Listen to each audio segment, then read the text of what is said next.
નમસ્કાર, કલમયુદ્ધ સમાચારની સાથે હું છું આપની સાથે પાયલ બાંભણિયા। તો જોઈએ આજના મહત્વના સમાચારમાં। ઉનામાં રાત્રિએ ક્રિકેટ ટુર્નામેન્ટનું નટરાજ કપનું આયોજન કરાયું। ઉનાના સાયડે હાઈસ્કૂલ ખાતે રાત્રિ ક્રિકેટ ટેનિસ ટુર્નામેન્ટ આયોજન કરવામાં આવ્યું, જેમાં નટરાજ હોસ્પિટલ, વિજય પબ્લિક સ્કૂલ, શ્રુતિ વિદ્યાલયના સંચાલક વિજયભાઈ જોશીના પુત્ર ડોક્ટર પ્રિન્સ અને મહાકાલ ગ્રુપના દીપકભાઈ બાંભણિયાના સહકારથી યુવાનોને પોતાના પ્રતિભા અને બાળકોના ટેલેન્ટ બહાર લાવવા અનોખો પ્રયાસ કરવામાં આવ્યો।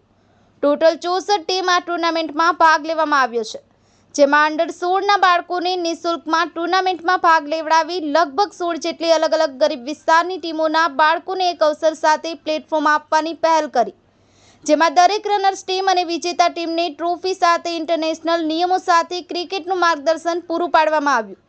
જેમાં વિજયભાઈ જોશી દ્વારા જણાવવામાં આવ્યું કે અમે નાના હતા ત્યારે આવી મેચો માત્ર જોવા મળતી, ત્યારે એમને રાત્રિ ટુર્નામેન્ટમાં રમવાનો અવસર ખૂબ ઓછા લોકોને મળતા, જે અમારા દીકરા ડોક્ટર પ્રિન્સના ધ્યાને વાત નાખતા તેઓએ સહજ રીતે વાત સમજી શહેરના દરેક વિસ્તારમાં રહેલા બાળકોને ફ્રીમાં નાઇટ ક્રિકેટ ટુર્નામેન્ટ રમાડવાનું આયોજન કરવામાં આવ્યું, જેમાં સમગ્ર મેદાનમાં સીસીટીવી કેમેરા સાથે દરેક મેચ લાઈવ નિહાળી શકાય તેવી વ્યવસ્થા તેમજ LED સ્ક્રીન લગાવી સમગ્ર આયોજન જેમ IPLમાં ડીજે સાથે ચોકા છગ્ગાની ઉજવણી કરવામાં આવે એવી રીતે અહીંયા પણ સેટઅપ ઊભું કરવામાં આવ્યું। સાથે બાળકો પણ મન મૂકી ક્રિકેટ રમ્યા અને આયોજકોનો આભાર સાથે ઉત્સાહ વધાર્યો, જેનું ઉનાના ધારાસભ્ય KC રાઠોડના હસ્તે દીપ પ્રાગટ્ય સાથે ક્રિકેટ રમી મેદાન ખેલાડીઓ માટે ખુલ્લું મૂકવામાં આવ્યું।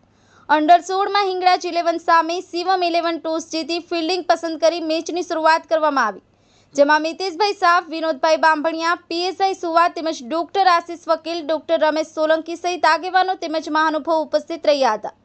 પ્રથમ દિવસેથી જ લોકો બાળકો સાથે બહોળી સંખ્યામાં ઉમટી ક્રિકેટ ટુર્નામેન્ટનો આનંદ માણ્યો હતો। પાયલ બાંભણિયા, કલમયુદ્ધ સમાચાર, ઉના।